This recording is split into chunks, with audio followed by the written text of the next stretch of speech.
Welcome to Efficio's TPP Microcast. Today we're going to discuss lotting with Haaris Saleemi, who's a senior consultant from Efficio's public sector practice. This is a fascinating topic as buyers now have to explain their lotting decisions. So, Haaris, can you start out by telling us what is lotting, why do we do it, and how's it changing? Sure. Hi, everyone. Thanks for having me on today's episode, Andy. So, firstly, to start with, put simply, lotting is a way to split a larger single procurement into smaller chunks, which are then procured under separate contracts with potentially different suppliers. In some instances, some suppliers may be successful in more than one lot and may be awarded more than one contract as a result. In terms of why we lot, well, there are multiple benefits. So, for instance, there's risk reduction in terms of reducing over-reliance on one supplier. You might have multiple suppliers providing a similar service in different geographical areas, and using lots might also encourage SMEs to bid. So, for example, they may find it easier to bid for smaller parts of a larger contract. You also might choose not to lot. It can apply additional pressure on procurement teams as well as contract management teams post-award when there are more suppliers to manage. In terms of how lotting is changing under the new Act, what's crucially important now is that the Act imposes specific duties to not only consider the lotting structure of a contract, but also seeks to reduce barriers to entry for SMEs because authorities will need to justify their decisions to aggregate requirements into larger or single lots.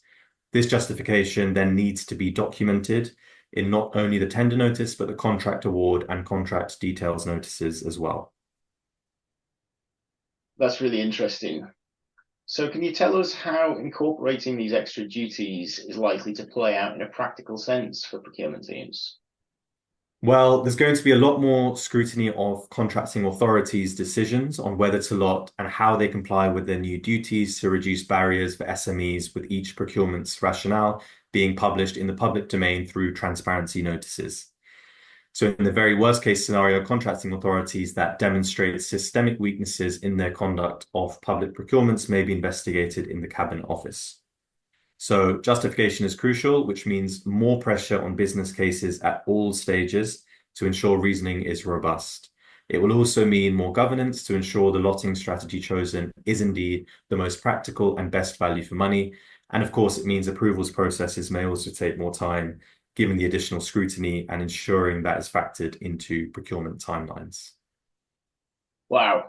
Okay. So what would you say are the main implications of this high level of scrutiny?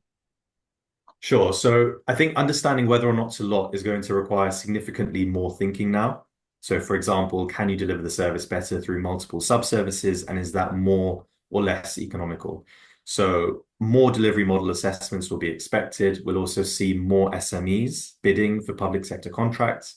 And also, I think it could lead to more disaggregation in the market and could mean better value for the taxpayer. We also have to consider that procurement teams will be under more pressure if there are more suppliers involved, and likewise, contract management will need to be equipped in the event of managing multiple suppliers and interfaces. Strong supplier relationship management will become vital, as will consolidating supplier reporting to ensure all risks are cascaded up.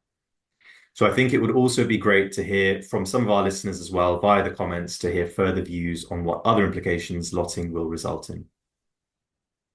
Thanks, Horace. That was such a good discussion. And I agree. I don't think we yet fully understand all of the implications of this change yet.